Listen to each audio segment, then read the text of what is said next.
तो आज उसने तुम्हारा दूसरा रूप देख लिया। तुम्हारा सच जानने के बाद अब वो तुम्हें अपनाएगा या नहीं अपनाएगा, यह तो प्रेम की इच्छा पर निर्भर करता है। हमारा हाथ छुड़ाया, बिना हमसे कुछ कहे चले गए। एक बार पलट कर देखा तक नहीं। हमें लगा जैसे कि हमने अपना सब कुछ खो दिया।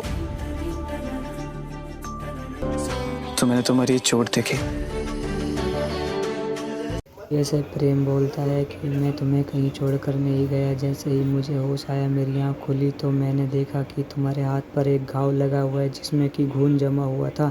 खून जमने की वजह से मैंने सोचा कहीं इन्फेक्शन ना हो जाए, इसलिए मैं तुम्हारे लिए दवाई लेने गया था। दिव्या प्रेम से कहती है कि प्रेम तुमने जो मायावन में मेरा रूप देखा, उसे लेके तुम्हारे मन में कोई सवाल नहीं है।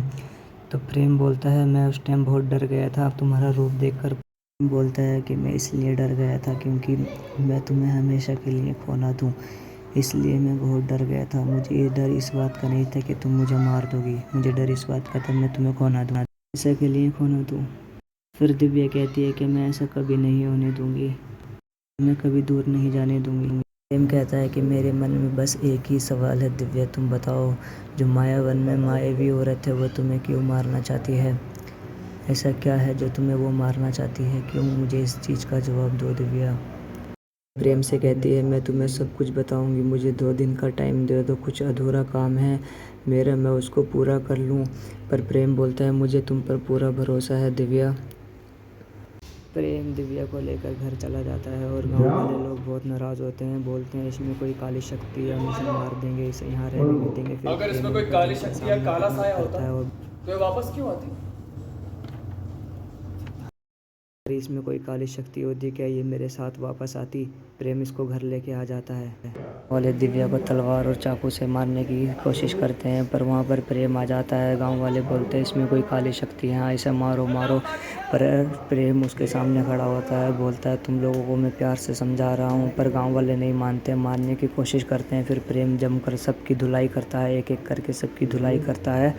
उनकी माँ के हाथ में एक घड़ा होता है और जिसमें कि पवित्र जल होता है। अगर सब गाँव वाले और तपस्या अगर दिव्या में कोई पाप, कोई छल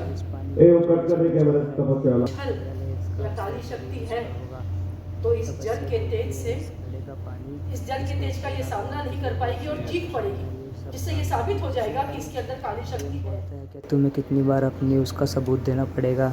और दिव्या ले लेती है ये घड़ा और बोलती है मैं सबके सामने ये पवित्र जल में डालूंगी, हमारे अंदर कोई ऐसी काली शक्ति नहीं है। नहीं होता जल से, क्योंकि उसके अंदर कोई ऐसी काली शक्ति ही नहीं होती। फिर प्रेम बोलता है कि मिल गई तुम्हारे दिल को तसल्ली। सब लोगों के होश उड़ जाते हैं कि इसको तो कुछ हुआ ही नहीं, इसके अंदर तो काली शक्ति थी, पर इसको इस पवित्र जल से कुछ क्यों नहीं हुआ। दिव्या करेगी काली शक्तियों का विनाश, क्योंकि अब दिव्या से बन गई है दिव्याशा और मोहिनी, और उसको मिल चुका है त्रिशूल। अब करण मोहिनी का अंत होगा। दिव्या बोलती है कि अब मैं तुम्हारा अंत कर दूंगी, क्योंकि अब बहुत हो गया तुम्हारा नाटक ये काली शक्तियों का। जैसे ही त्रिशूल लेकर निकलती है तभी करण मोहिनी उस पर वार कर देती है। करण मोहिनी ये सोचती है कि आखिरकार इसको त्रिशूल मिला कहाँ से, क्योंकि ये तो मेरा अब खात्मा कर देगी। और दिव्या बोलती है अब तुम्हारे पापों का अंत होगा, और इस पर बहुत सारे पत्थर बरसाती है ताकि उस पर घाव पहुँचे, उसको तकलीफ़ हो और ये घायल हो जाए और ये त्रिशूल मेरे हवाले हो, कैसे न कैसे आ जाए। करण मोहिनी ये सोचती है, पर दिव्या वहाँ सर बहुत सारा प्रयास करती है लड़ने का, और फिर ये सोचती है कि समय ढलने से पहले हमें घर पहुँचना होगा, क्योंकि प्रेम बारात लेकर आता ही होगा। उधर ये चिंता लगी रहती है दिव्या को, और यहाँ से वो